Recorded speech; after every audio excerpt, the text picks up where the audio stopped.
Hello, boys and girls and children of all ages. Fat Bastard Wannabe Buddha coming at you today. Today I'm going to talk about too much information, TMI, and the obliteration of the millenniums. The millenniums are absolutely being destroyed. And there's a generational war coming. And I'm not just talking about the Strauss-Howe generational theory that every 80 years there's an upheaval of society and a generation that overthrows the existing order. And my generation, which is the Generation X, we were absolutely lost at the beginning of it. I mean, we had a chance and an opportunity to choose 9 Inch Nails, Head Like a Hole for my generation's anthem, and we chose Smell Like Teen Spirit, which was this prepackaged faux grunge, corporate marketed tripe that was generated to appeal to our angst. And of course, we chose Nirvana. We chose Kurt Cobain over Trent Reznor, and my generation never recovered from that, sadly. But I guess I have no idea what the millenniums chose over. My musical taste is a little bit too far gone to understand exactly what the youngins are listening to. But anyway, I sort of agree with the Strauss-Howe generational theory, but some way I don't. But I do believe there is a generational war that's brewing. That's the undercurrent that you see reflected throughout the society that we're not talking about. As the baby boomers are forced into retirement and become older and older, they're going to become more and more dependent upon the government largesse, which is going to put undue strains on of the labor force to continually pay the insurance funds. Paul Krugman basically said United States government was nothing more than an insurance fund with a big giant military, and I tend to agree with him. Consider a good chunk of expenditures are Social Security, Medicare, and Medicaid. So it is a big giant insurance fund that with a huge military that should be curved down. But what brought this conversation about is I got a couple of brothers, not real brothers. They are my brothers. Never mind, they are my brothers. And all three of them are extremely intelligent. One's got a master's degree in philosophy from a nice Jesuit school.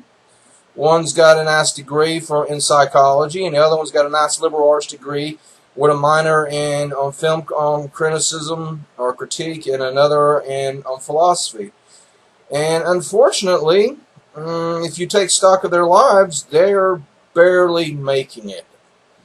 No matter how intelligent they are, or how industrious they are, or how thrifty they are, the one with a master's degree is a baker. The one with a liberal arts degree is basically a comic book salesman. And the one that likes to work 70 to 80 hours a week, and that is not an exaggeration, has his psychology degree, and he also has his business license, and he also has got his certification to be a builder. He doesn't have his GC license, but he's got his residential license, which is a little bit lower than a GC in the state of Florida, which means he can build anything up to 2-story buildings. He just can't do large-scale construction like bridges and roads and stuff.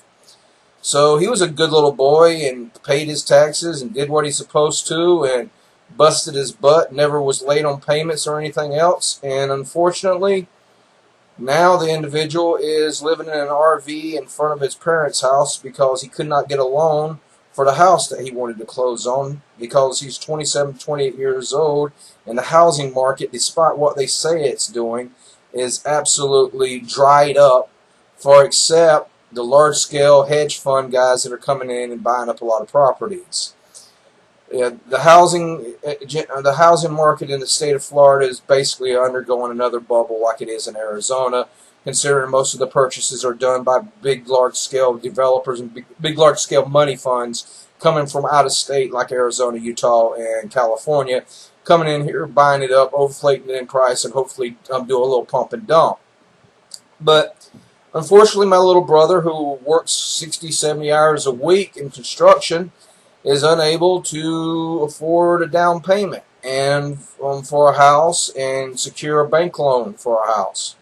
So his lease ran out, and in order to get into a new home, it's going to cost a chunk of change. So he had to go back home. My other little brother with a master's degree in philosophy. Unfortunately, he had to go back home. And my other little brother is basically lives on his wife helps takes care of him, and he lives on an allowance that his mom and dad helps to give him periodically. And I'm not too proud to admit it. The clothes I'm wearing today is entirely paid for by my family because I make $608 a month, $608 every 2 weeks, because most of my wages are being garnished by student loans, if I mentioned this before. So there's this grinding down into society as we slowly but surely just grind people into the dirt, squeeze every ounce of value out of the individual that we possibly can. And we've done a successful job of not just doing that, but we have absolutely atomized the individual. The individual is a lone person now. He is not bound, with his community or his friends or his families or anything else. And when that individual, starts going down, he's going all the way down to rock bottom. We have not built a community that could sustain, the downturn that we are fixing to face. And sadly, I do believe it's only going to get worse and worse. And until the millenniums get more active and more, I can't really tell them what to do or what not to do, but they're going to have to do something. They're going to absolutely have to do something, otherwise they're going to be slowly chipped away at until there's nothing. And there can be concerted, organized campaigns of debt relief or debt non-payment, refusing to pay your credit cards, refusing to pay your student loans. But unless they do it collectively as a large-scale action, the system is not going to take a notice of it. If individuals slowly but surely default on their student loans or slowly but surely default on their credit cards, they can pick them apart one by one, and everybody around them see how much trouble they're going through, like me. And they are good little boys and take that second job or that third job so they can make sure they are not late on those payments. I don't see anything major happening. The last great movement was the Occupy movement, and it got obliterated in the press, and it slowly but surely got ground down, and it was absolutely opposed by large portions of society that should have been clamoring to it. But they were so easily played on. But I don't see... I'm very distressed here. I see the best minds of my generations being absolutely obliterated. And there's a sense of indifference that I encounter and apathy on a daily basis as people are slowly dying slow, painful deaths. Very slow, individual, painful death. And the society is oblivious to it. And I don't see it getting better. I see this getting worse. And it doesn't matter. It doesn't matter how hard you work. It doesn't matter how industrious you are or how smart and clever you are. I may sound extremely arrogant, but I am the smartest bastard in the room. And it doesn't matter. They will grind you down slowly but surely.